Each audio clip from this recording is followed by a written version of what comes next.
Hey everyone, and welcome to my intermediate to advanced English playlist. And today we're going to be talking about auxiliary verbs.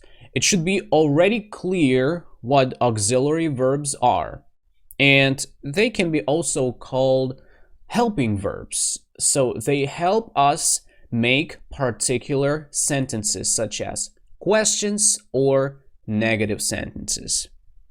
And they comprise be, will, do, have, and also modal verbs. So we will include modal verbs in auxiliary verbs, just to make it simpler. Basically, you've already known all the information that we've just talked about. So why is it important for you to watch today's lesson?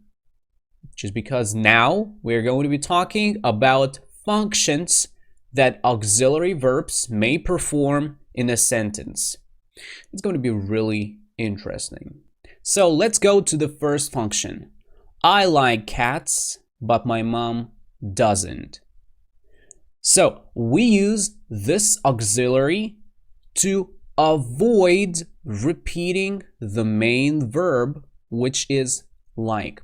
So there is no need to say that my mom doesn't like cats. It's already clear from the context. We just say doesn't.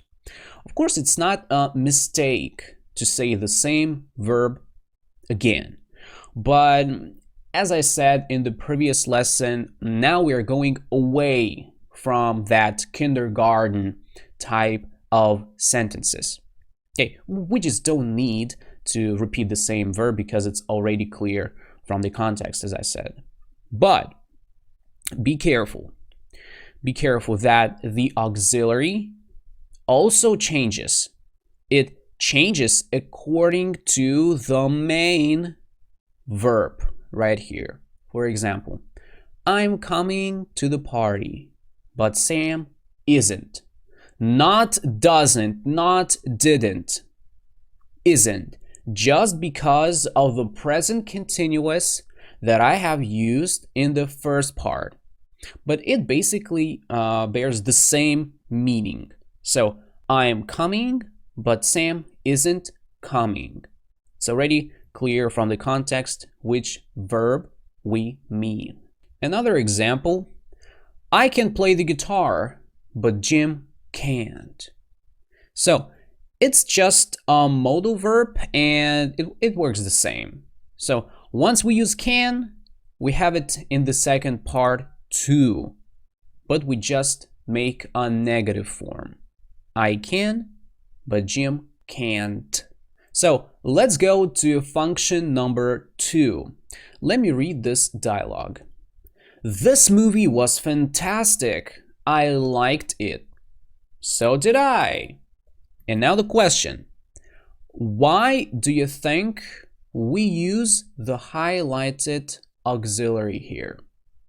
I'm going to give you a few seconds. So, and the right answer is to show agreement. So, the person says, speaker A says, I liked it. And speaker B says, so did I. It basically means me too.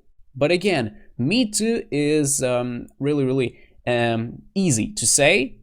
But of course, now we're going to study something more complicated. And this way, so did I is a perfect one to show your level. All right, I haven't watched this movie yet. Neither have I. This also means me too. But now we are going to look at the difference. So did I. So the main one is so. Pay attention to this one. We use so when we agree with a positive statement. Speaker A said, I liked it. This is a positive sentence. And speaker B says, so did I, which is me too. Yeah, we also have here the so-called inversion, but we're not going to talk about it. Just bear it in your mind that we have the inversion here. Neither. This is used when we agree with a negative statement. I haven't watched. Neither have I. So it means me too, but we agree with a negative sentence, not a positive one. It's also important to say that if we use neither, there is no need to use any other negative word. You don't say neither and then haven't. No, just say neither have I. We don't need the so-called double negation. Okay. This function can be also performed in a sentence. He is a doctor, and so is his wife. Again, we have the inversion here. So is his wife, not his wife is. It's wrong here.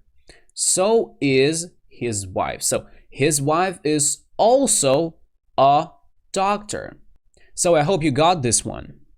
And as we've just learned how to show that we are the same, now let's find out how to show that we are different. For example, I don't like shopping online. I do. I buy a lot of clothes online. So here we show that we disagree with someone. And basically, we just use the opposite form of the auxiliary. The person says, I don't like, and the other one says, but I do. I do like it. I'm going to give you another example. I like it when it's raining. Oh, I don't. I hate it. So again, you shouldn't repeat the same sentence again. You shouldn't say, I don't like it when it's raining. No, it's already clear from the context. So let's take a look at function number 4. I saw her yesterday with another man. You did? I have a question. What do you think it means? And why does the second speaker say it? I'm giving you a few seconds. So they say it to show their surprise. Like, you did? Really? I don't believe you. Really? All right. You can also say, did you? So you can change the order with no significant difference. For example, I'll make the dinner. Will you? That's great.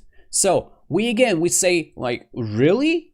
We are surprised. And we can also say you will, so we will change the order and it's fine.